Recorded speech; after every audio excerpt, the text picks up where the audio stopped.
बच्चों आज हम पढ़ रहे हैं ऑर्चर्ड एक्सपेरिमेंट जो क्लास 10 के लिए सबसे इंपॉर्टेंट टॉपिक है।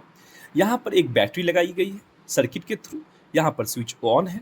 यहाँ पर मैग्नेटिक कंपास रखा गया है। जब तक करंट इसमें फ्लो नहीं करेगी, जब तक करंट विद्युत की धारा इसमें नहीं बहेगी, तब तक मैग्नेटिक नीडल में कोई डिफ्लेक्शन आपको ऑब्जर्व नहीं होगा। जैसे ही हमने स्विच को क्लोज किया, आप देख सकते हैं इसमें विद्युत की धारा बह रही है, मतलब करंट बह रही है। जब किसी वायर में करंट बहती है तो वो अपने आसपास मैग्नेटिक फील्ड तैयार करती है।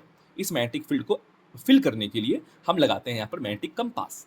जब तक यहाँ पर करंट नहीं फ्लो कर रही थी तो कोई डिफ्लेक्शन नहीं था। अब करंट जब फ्लो करती है तो मैग्नेटिक नीडल में डिफ्लेक्शन होना शुरू हो जाता है। इसे कुछ हम ऐसे बोलेंगे, जब करंट साउथ से नॉर्थ फ्लो करता है ओवर दी मैग्नेटिक नीडल, तो नॉर्थ पोल ऑफ नीडल जो होता है वो डिफ्लेक्ट करता है टुवर्ड्स वेस्ट। इसको स्नो रूल के नाम से हम जानते हैं। ये ऑब्जर्वेशन, इनका ऑब्जर्वेशन जो हो सकता है वो कुछ 5 ऑब्जर्वेशन मैंने यहाँ पे लिखा है, जिसको हम लोग डिटेल एनालिसिस करेंगे। पर यहाँ पर ऑस्टर एक्सपेरिमेंट से हम क्या समझ पाते हैं? हम ये समझते हैं कि किस तरीके से इलेक्ट्रिसिटी और मैग्नेटिज्म ये आपस में इंटररिलेटेड टर्म्स हैं। बिना इलेक्ट्रिसिटी के मैग्नेटिज्म का फॉर्मेशन नहीं हो सकता। अब आते हैं हम लोग डे टू डे लाइफ में, आज के समय में इस टॉपिक इस पूरे टर्मोलॉजी को हम लोग कहते हैं इलेक्ट्रोमैग्नेटिज्म। ये अभी के लिए, अभी के समय में एक वरदान है।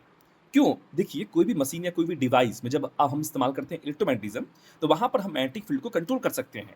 करंट के बढ़ाने से मैग्नेटिक फील्ड बढ़ जाती है। पर ये परमानेंट मैग्नेट में आपको देखने को ये चीज़ नहीं मिलेगा। इसका मतलब ये हुआ कि टेम्पररी मैग्नेट का इस्तेमाल बहुत ज़्यादा है।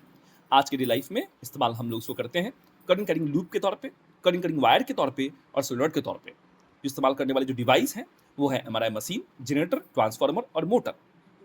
करंट कैरिंग वायर जो होता है वो इस्तेमाल होता है हमारा जनरेटर में इस्तेमाल होता है। करंट कैरिंग लूप जो है वो इस्तेमाल होता है हमारी मशीन में, ट्रांसफार्मर में, और सोलेनॉइड का इस्तेमाल होता है, और सोलेनॉइड का इस्तेमाल होता है मोटर में इस्तेमाल होता है। अब आते हैं कुछ ऑब्जर्वेशन, इंपॉर्टेंट ऑब्जर्वेशन। वो कौन कौन से हैं?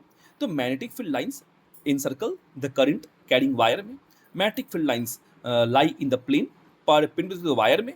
If the direction of the current is reversed, the direction of magnetic field reverse, the strength of field is directly proportional to the magnetic magnitude of current, and the पांचवा जो है magnetic field inversely proportional to the distance of the conductor।